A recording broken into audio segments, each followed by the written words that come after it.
welcome back on board Blue Moon, and going to show you a bit of a difference today, because whilst it is sunny and it is flat calm in the river, I'm going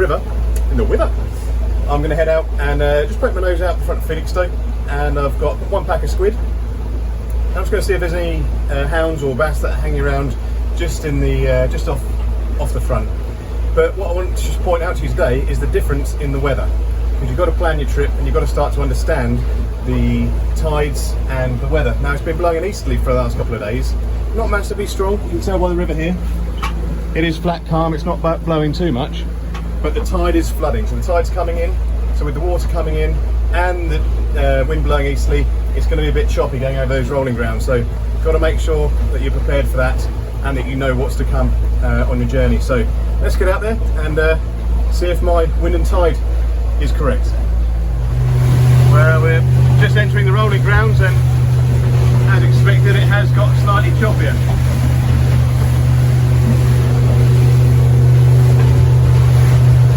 It is wind and tide together, so it's bringing these slightly larger waves in, but it's not too bad, it's all bearable, it's all safe. And this is what the sea's really like. So we're only a little way out, but that is point proven.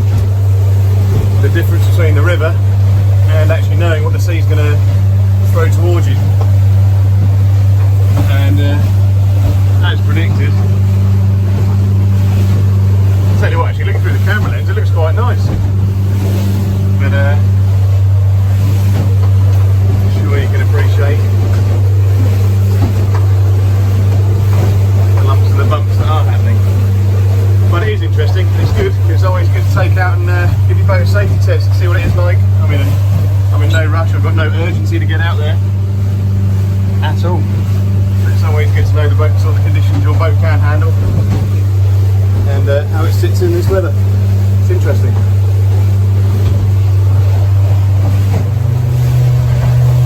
Normally I would say, look at my lovely window wipers, but sadly on getting onto the boat today, that was what I grabbed and that's what I broke.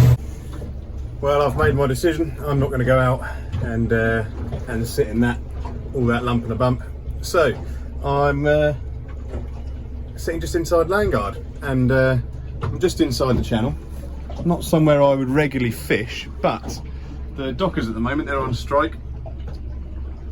So good luck to you lads and lasses.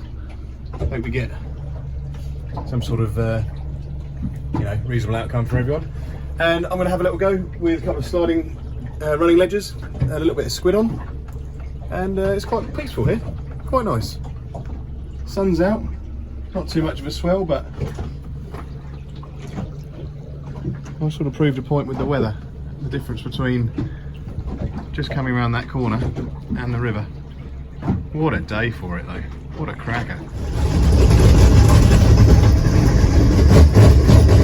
I've got a little scratching rig out on this rod here. I've got running ledger, 5-ounce lead with a small circle here with some beads on.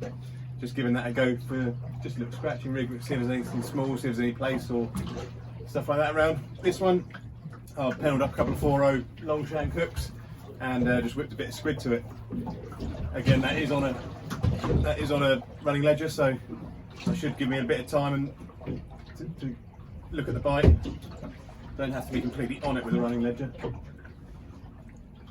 It just pulls through and hooks itself. So, but it's busy. Even though everyone in this father's out today with their sailing boats. There's a little rib just over there. We've got one of the windcat boats just coming behind me. So it's got to keep on channel 71 here just to listen to what's happening, because there's a lot of traffic. There's a windcat boat. There's a pilot boat coming through there. There is a lot going on. And I am only just outside the channel. And actually there's another windcat boat coming in the distance there, so. But it goes to show that that's one of the many benefits of fishing in this area, because you've got the two rivers, you've got the backwaters, you've got the Walton backwaters over there, you've got the sort of shelter from the port. There's a lot going for fishing in this area, because really in these conditions, a lot of places, if you're just going offshore, you wouldn't be able to get out, but we're lucky to find somewhere just to sort of sit and settle.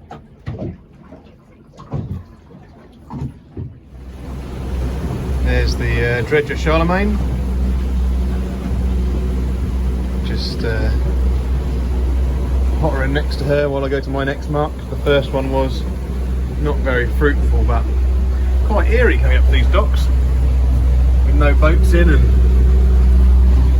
all the cranes up. Never seen it like that before. Only one boat in there. Well, I've changed mark. I've come back to sitting just outside the lightships. When I say just outside, I mean just outside. And I've got a whole squid out on that left-hand rod that has finally had some interest in it. There it is. It might be small, it might be a little tiny crab or something. It's not doing much, that's for sure.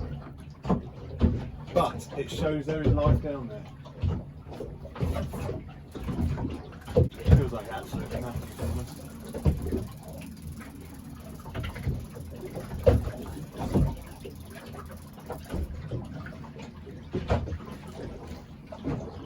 It's been chewed up by something.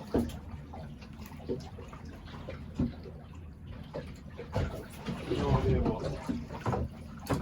Well, you can't win them all, and it's still lovely to be out on the water on a day like this. Very busy, lots of pleasure boats, lots of sailing boats, getting very close to my incline and my lines, but must say, today I have blanked.